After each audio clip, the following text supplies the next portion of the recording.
तो इन 3 कहानी को बड़े ध्यान से सुनना। यह अंत तक आप में बहुत बड़ा बदलाव ला देगी। आपके अंदर बहुत बड़ा चेंज आ जाएगा। कृपया इन्हें अंत तक सुने।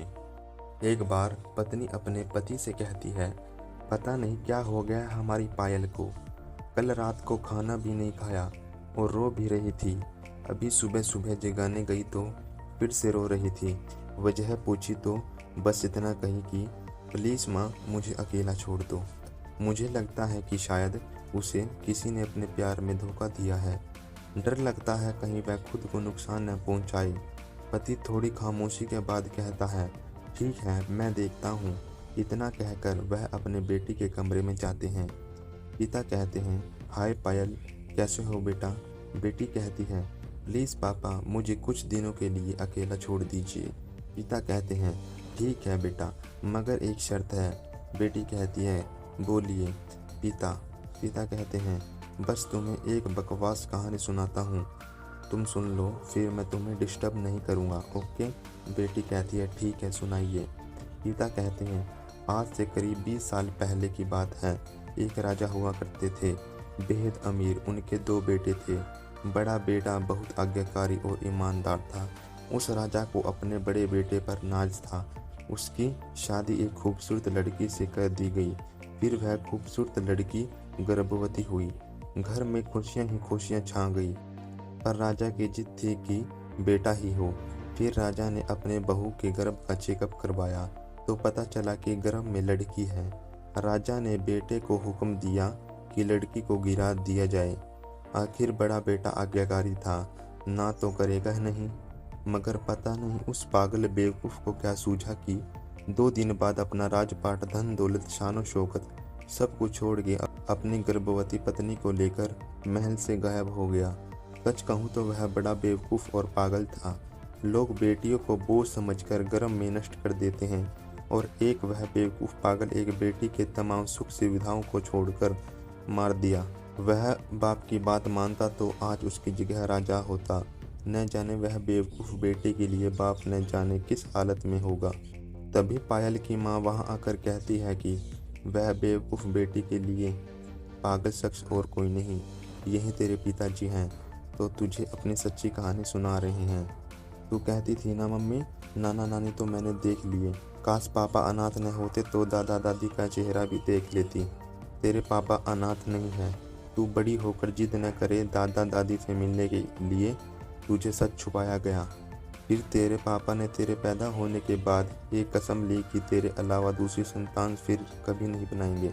अखबार में विज्ञापन देकर तेरे दादा दादी ने बेटी को लेकर ही वापस आने को कहा। मैंने भी जोर दिया वापस जाने को, मगर तुझे गोदी में उठाकर तेरे बाबा ने बस इतना ही कहा, जिस घर में मेरी प्रिंसेस की हत्या का फरमान निकाला गया हो, वहाँ एक राजा कैसे सांसें ले सकता है। अब नज़ारा अलग ही था। पायल की आंखों में प्यार के लिए सम्मान, उसकी मोहब्बत के लिए ढेर सारा प्यार और उनकी कुर्बानी के लिए इबादत जी कर रहा था। आंसू थमने का नाम नहीं ले रहे थे, मगर सब कुछ अब सिर्फ पापा के लिए था।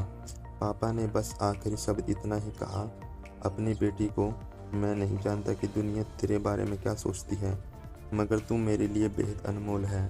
भले मैं आज कहीं का राजा नहीं रहा, लेकिन तू कल भी और आज भी और सदा ही मेरी प्रिंसेस ही रहेगी।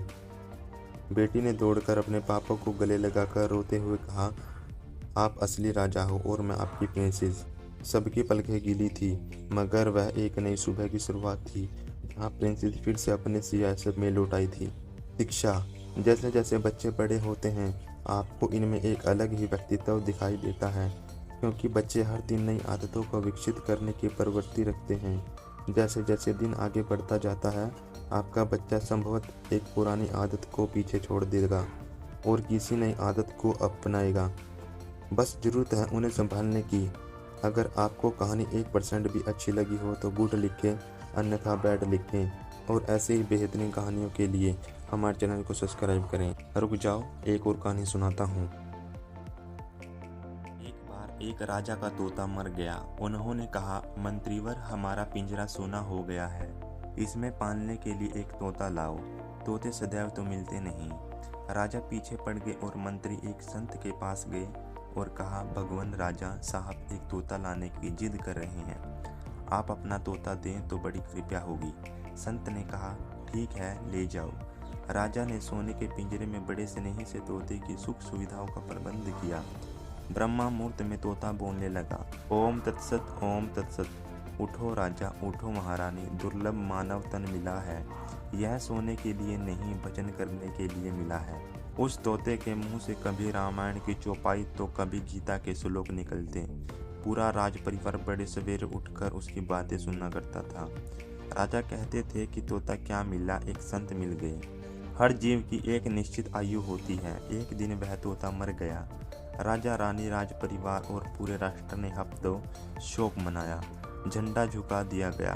किसी प्रकार राज परिवार ने शोक संवरण किया और राजकाज में लग गए। राजा साहब ने कहा, मंत्रीवर, खाली पिंजरा सूना सूना लगता है, एक तोते की व्यवस्था हो जाए। मंत्री ने इधर उधर देखा, एक कसाई के यहाँ वैसे ही तोता एक पिंजरे में टंगा हुआ था। मंत्री ने कहा कि इसे राजा साहब चाहते हैं। कसाई ने कहा कि आपके राज्य में ही रहते हैं, हम नहीं देंगे तो आप उठा कर भी ले जाओगे तो हम कुछ नहीं कहेंगे। मंत्री ने कहा, नहीं नहीं, हम तो प्रार्थना करेंगे। कसाई ने बताया कि किसी बहेलिये ने एक वृक्ष से 2 तोते पकड़े थे, एक को उसने महात्मा जी को दे दिया था और दूसरा मैंने खरीद लिया था। राजा को चाहिए तो आप ले जाएं। अब कसाई वाला तोता राजा के पिंजरे में पहुंच गया। राज परिवार बहुत प्रसन्न हुआ, सबको लगा कि वही तोता जीवित होकर चला आया है। दोनों की नासिका, पंख, आकार, चितवन सब एक जैसे थे, लेकिन बड़े सवेरे तोता उसी प्रकार राजा को बुलाने लगा जैसे वह कसाई और अपने नौकर को उठाता था कि उठ हरामी के बच्चे, राजा बन के बैठा है, मेरे लिए ला अंडे ला, नहीं तो पकड़ेंगे डंडे। राजा को इतना क्रोध आया कि उसने तोते को पिंजरे से निकाला और गर्दन मरोड़कर किले से बाहर फेंक दिया। दोनों तोते सगे भाई थे, एक की गर्दन मरोड़ दी गई तो दूसरे के लिए झंडे झुका दिए गए। भंडारा किया गया, शोक मनाया गया। आखिर भूल कहाँ हो गई? अंतर था तो संगति का। जैसी आपकी साथ संगति होगी वैसे ही आप और आपके व्यवहार होंगे। इसलिए अपनी संगति देखिए कि आपकी कैसे लोगों की संगति है, आपकी संगत में रहते हैं। संगत आपकी खराब होगी और बदनाम माँ बाप के संस्कार होंगे। दोस्तों, अभी कमेंट में मुझे वचन दीजिए कि आप भी अपनी बुरी संगत को छोड़ देंगे।